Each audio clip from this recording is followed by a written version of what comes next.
Le Real Madrid a déçu hier au Santiago Bernabéu face au FC Barcelone, une défaite 1-0 et un ballottage défavorable en vue de cette demi-finale de Coupe du Roi. Retour sur cette piteuse prestation du Real Madrid avec les notes et les appréciations de la presse espagnole.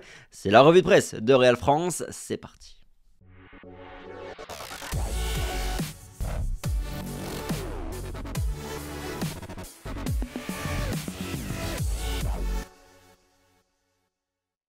Bonjour à tous, j'espère que vous allez bien. On se retrouve aujourd'hui, lendemain de cette défaite du Real Madrid pour notre revue de presse. Et on commence comme d'habitude par les unes des deux quotidiens madrilènes.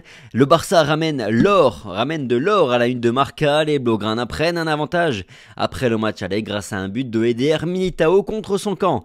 Le Classico nous a laissé deux stats insolites, 33% de possession pour le Barça et 0 tir cadré pour le Real Madrid. Du côté d'Oas, beaucoup d'hystérie pour pas grand chose. Un Barça en mode Catenaccio gagne la première manche, il a manqué du football dans ce Classico. Le Barça s'est gagné sans ballon, titre Marca dans ses premières pages. Brillant exercice défensif réalisé par le Barça qui a désespéré le Real Madrid. Araujo et Koundé ont mené ce bloc blaugrana, tandis qu'une erreur de Eduardo Camavinga a mené au but contre son camp de Eder Militao. Le Real Madrid n'a pas trouvé la formule pour se créer des occasions. Sans la musique de la Ligue des Champions, 3 petits points dans Marca toujours. L'Atlético et le Barça ont contrôlé ce qui a détruit Anfield. Le Real Madrid, visible en Espagne, perd la puissante image qu'il entretient encore en Europe. L'euphorie d'il y a une semaine est déjà retombée, écrit le quotidien madrilène. Dans le quotidien AS, on parle d'un mauvais Real Madrid et d'un bon Catenaccio. On va pas se mentir, on a assisté à une attaque défense durant quasiment l'intégralité de la partie hier. Le Barça n'a jamais véritablement réussi à avoir un vrai contrôle dans cette partie.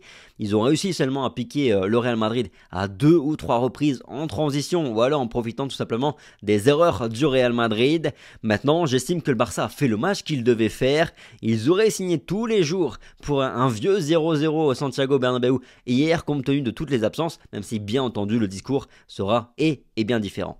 C'est au Real Madrid d'emballer cette rencontre et force est de constater qu'on n'a pas su le faire et j'ai même envie de dire que Carlo Ancelotti ne s'est pas donné tous les moyens pour le faire parce qu'il nous a ressorti une fois de plus son 11 très conservateur avec Luka Modric et Toni Kroos plus Fede Valverde à droite de l'attaque madrilène. Il a tardé aussi à nous faire des changements, à nous mettre Rodrigo, à nous mettre aussi le grand Alvaro pour avoir un petit peu de présence dans les 16 mètres du FC Barcelone parce que là aussi on a fait une trentaine de centres et aucun n'a été bon. Très déçu donc de Carlo Ancelotti qui m'a finalement révolté plus encore après la rencontre en se disant satisfait de ce qu'il a vu hier au Santiago Bernabéu. Oui, le Real Madrid a très bien défendu, a contrôlé face à ce FC Barcelone bis Carlo, mais ton équipe n'a pas cadré une seule frappe durant 90 minutes. Le Real Madrid n'a pas inquiété une seule fois Ter Stegen et ça c'est dramatique. Le Barça ne méritait peut-être pas sa victoire hier au Santiago Bernabéu, peut-être, parce qu'ils n'ont pas été bons non plus, ils ont même été très mauvais. Mais voilà, le fait c'est que je vois pas sur quoi on se base finalement pour dire que le Real Madrid mériterait plus cette victoire parce qu'on n'a pas inquiété Ter Stegen comme je l'ai déjà dit.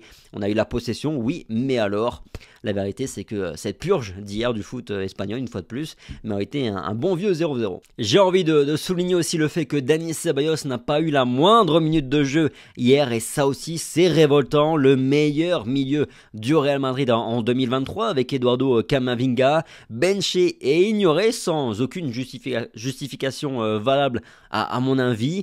Si ce n'est que c'est un problème finalement de statut. Alors attention, Toni Kroos n'est pas dramatique, n'est pas catastrophique hier sur le match face au FC Barcelone. Il a fait ce qu'il aime faire, ce qu'il sait faire, sans aucun problème. Mais bordel, mettez-nous des joueurs qui mettent du rythme dans le match. Ceballos n'aura pas 95% de passes réussies comme Toni Kroos, mais lui va prendre le ballon, il va avancer, il va fixer, il va dribbler des adversaires, il va créer du mouvement et du danger dans le dernier tiers du terrain. Bref, pour moi c'est un zéro pointé pour Carlo Ancelotti hier sur ce match et le problème une fois de plus c'est que c'est peut-être un nouveau titre qui va s'envoler pour Madrid même s'il reste bien sûr un match retour. Bon sinon voyons un petit peu les notes de la rencontre en commençant par les vôtres, celles des internautes de Real France. Meilleure note pour Thibaut Courtois qui n'a toutefois pas la moyenne non plus. Le Belge avait fait l'arrêt qu'il fallait mais malheureusement Militao était derrière pour conclure. Karim Benzema pire joueur du match selon vous avec 3,6 de moyenne. On n'a jamais eu des notes aussi catastrophiques. Dans la presse espagnole, Marca se montre également très sévère. La bulle pour Vinicius et Benzema qui se sont fait totalement pocket, pour le dire ainsi, par la défense blaugrana. Idem pour Dani Carvajal dont le niveau est affligeant depuis maintenant un bon moment. Et puis une étoile pour tous les autres joueurs. A noter aussi qu'ils ont mis 0 à Carlo Ancelotti. Dans As, autre bulle pour Vinicius Junior et un pic pour tous les autres joueurs, excepté pour Eder Militao qui hérite de pic. Alors je ne sais pas en quel honneur, peut-être que le rédacteur a pensé que c'était un but en faveur du Real Madrid qu'il a marqué, mais non, il a été cataclysmique également, Eder Militao. Surtout à la relance où il a vraiment eu beaucoup de déchets. C'est Antonio Rüdiger qui, je trouve, a fait la meilleure impression sur le plan défensif côté Madrid. Bref, voilà un petit peu pour la revue de presse du jour de Real France. Merci à tous pour votre fidélité, le petit like, le petit partage, le petit commentaire. Ça fait toujours plaisir. Sur ce, passez une bonne journée. Prenez soin de vous comme toujours et puis on se dit à très vite sur Real France. Allez, ciao.